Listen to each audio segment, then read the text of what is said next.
Yeah, yeah, yeah. It's the singers, the singers only. Singers only. Hey, you guys, it's Kristal Cherelle from Indie Artist School.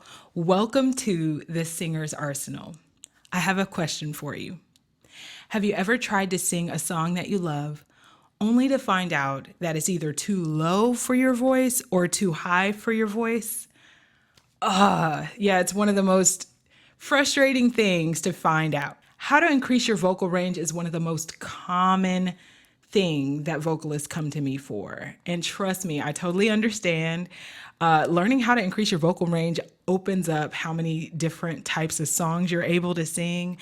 You can sing songs by a more wide range of artists, and it opens you up to be able to do more things with your voice in your own music too. So that's why today we're going to talk about how to increase your vocal range in only 8 simple steps. All right, you guys, let's get right into it. The first step, you have to identify where your range is right now. Okay, so one of the ways that you measure your voice is by your lowest note and how high you can go. Now, there's something we're going to do right here in a minute to determine how low or how high you can go. But before you do this, it's very important that you warm up your voice. So I already warmed up, so I'll be able to show you an example of that. And as you go through here, we're going to do it quite slowly. So the first thing we're going to do is identify a note that's pretty low for us. And we're going to keep going down low. And now we're going to try another one. That's pretty rough. So I don't know if I can go any lower than that. So if it's too low for you, then you're going to say, okay, that's my lowest note. So right now I'm at a B2. So when I say 2, that's about the octave it's in. So technically, different pianos have a different amount of octaves on it, but most vocalists range either between the first octave and the 7th octave, like for the really, really high whistle notes up there. So an example of a good example of a range would be A3, A4, A5. You see what I mean? So they're all the same note, but they're in different octaves. So most vocalists' voices range either between an octave and a half to 2 octaves when they're starting out, and then you can increase it as you go. So let's see how high you can go. And the way you do that is usually you'll start in the middle of your voice and you'll gradually increase up to the highest. But because my highest note is in my whistle register, I don't really want to start there, so I'm going to start a little bit higher for myself, and then we'll go from there.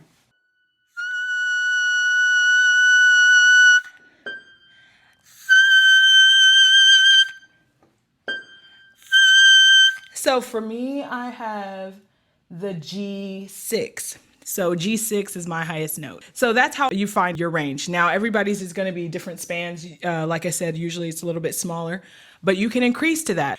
One other benefit of determining what range you have, how it helps you, is it helps you understand what type of voice you have. You have a male voice. They usually have bass, baritone, tenor. Tenor is a higher voice for males. And then the lowest women's voice usually is an alto to mezzo soprano to soprano. And so you'll figure out where you feel most comfortable. I myself am an alto with a wide vocal range. Even though I can sing up there, I feel more comfortable in my lower range. I speak lower. That's usually an indicator of what type of voice you have. But understand, your voice type doesn't necessarily have anything to do with your voice range once you're trained. You can totally shatter all kinds of, preconceived notions about what it means to be an alto, or what it means to be a soprano, or what it means to be a tenor, okay? So just know that yes, those voice types typically have a particular span of notes that they can sing, but as you increase your voice range, you're gonna break outside of that mold, okay? But know that your vocal range does not change what type of voice you have, guys, okay? All right, so step number 2. It's very important that you take care of your voice. As you expand your range, you're going to be pressured. You're going to find yourself challenging your voice. And it's very important that you are aware of three things. But before I go into that, I want to invite you to support this podcast by donating a monthly subscription of anywhere between $1 and $10 a month. I really enjoy giving you guys these vocal tips, and I want to continue to do this, but this does take time and resources that I'm paying for to do so. So your help would be greatly appreciated. And you can help by going to anchor.fm/thesingersarsenal/support. That's anchor.fm/thesingersarsenal/support. Okay, guys, let's get into these three important things for making sure you take care of your voice. Number one, you guys are probably not going to believe me, but I'm just going to say it. Sleep. Yes, sleep. As weird as that sounds, sleep is so important, guys, because your body is your instrument. And when you sleep, your body's repairing itself, and all of those muscles that work together to allow you to sing without strain need to have time to recover. And if you're not getting enough sleep, your body's not going to be really able to be there for you when you need it most. Another thing that it does is it helps fight against fatigue, mental fatigue, and physical exhaustion. The thing about mental fatigue, how that even comes to play, is when you're training your voice, it takes a lot of focus, and you also have to be very aware of your body. And if you're tired, chances are you're going to let a few things fall through the cracks.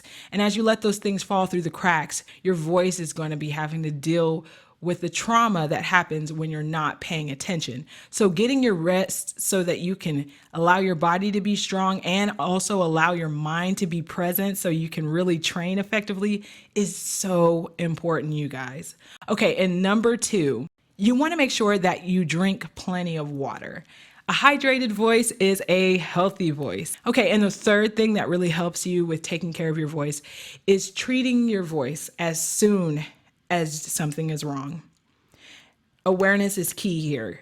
You need to know what it feels like when you're healthy and know right at the beginning when your voice is starting to get scratchy, itchy, whatever. If you find yourself needing to clear your throat a lot, drink water right then. And if that's not taking care of it, you need to see if it's allergies or if you have a cold coming on.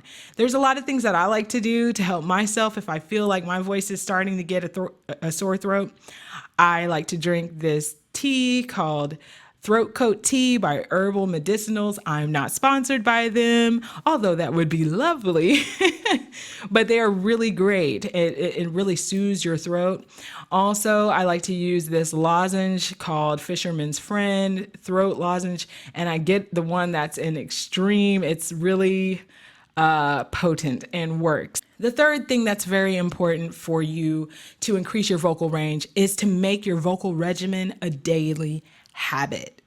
This is so important because the vocal regimen not only strengthens your voice, but it also allows your voice to become more flexible over time. So it's going to be stronger, more resilient, repairs quicker, and also more adaptable and able to change and grow. So you can expand your voice by making your vocal regimen a daily habit. Now, the vocal regimen is something that I go into more detail on in the other episode, how my vocal regimen changed my life. So I break down what it is, but essentially a good vocal regimen always has a vocal warm-up, then you do your vocal exercises, and last, you're going to do a vocal cool down.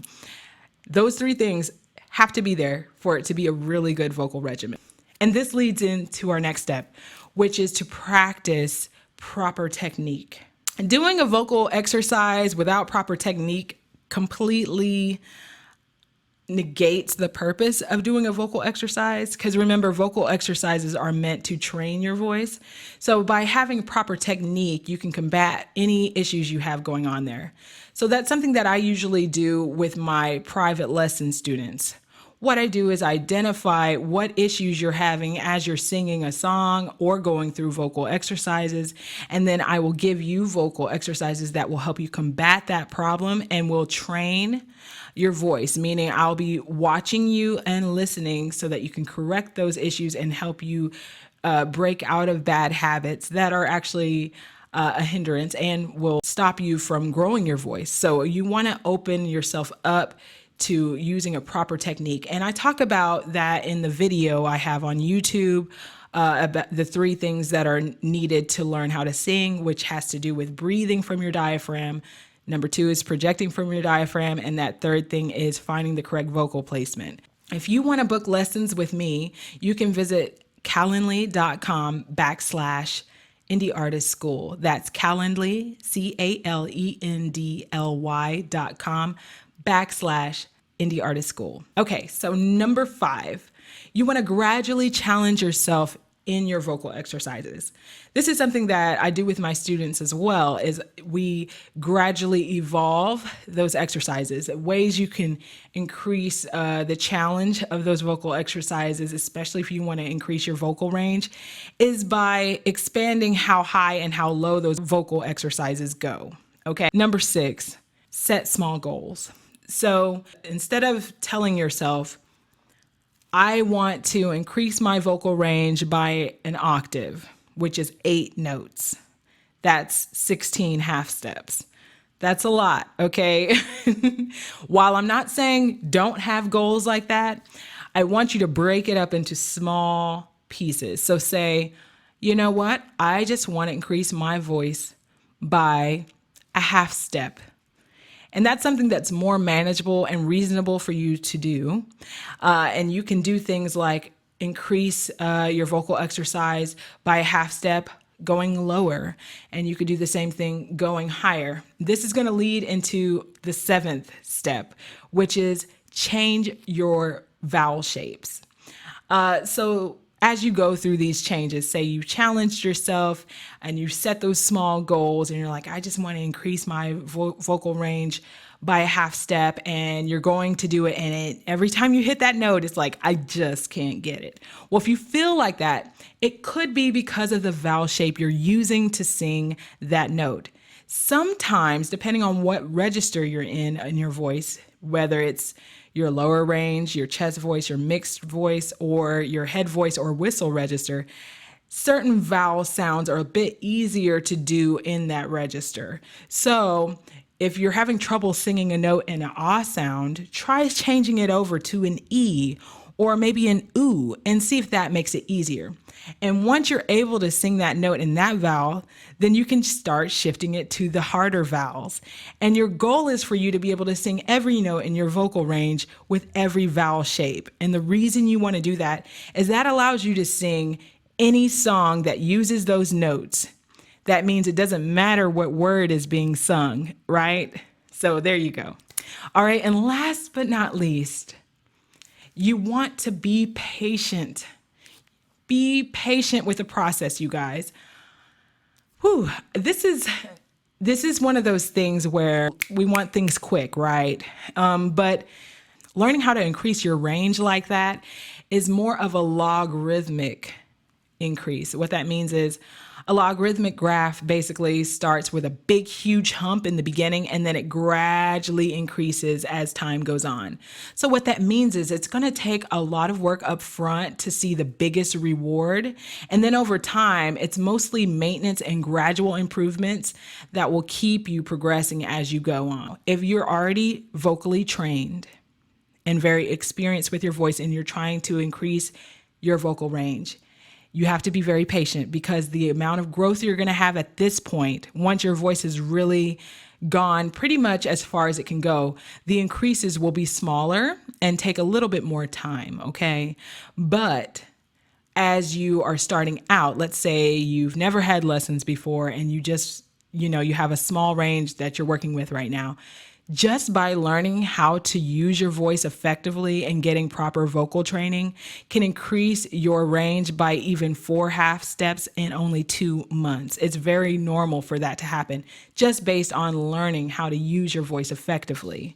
Contrarily, if you've had experience already and you're trying to do it, trying to increase your range, it usually takes like several months, could be 6 months before you have a half note increase, but it's still progress. Progress is a win, okay? Because every time you open your vocal range, you're becoming a better singer. These are the 8 steps to increase your vocal range. 1, identify your range. 2, take care of your voice. 3, make your vocal regimen a daily habit. 4, practice proper technique.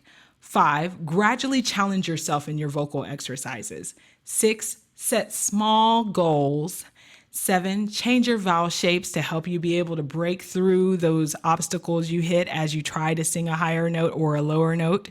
And 8, be patient with the process.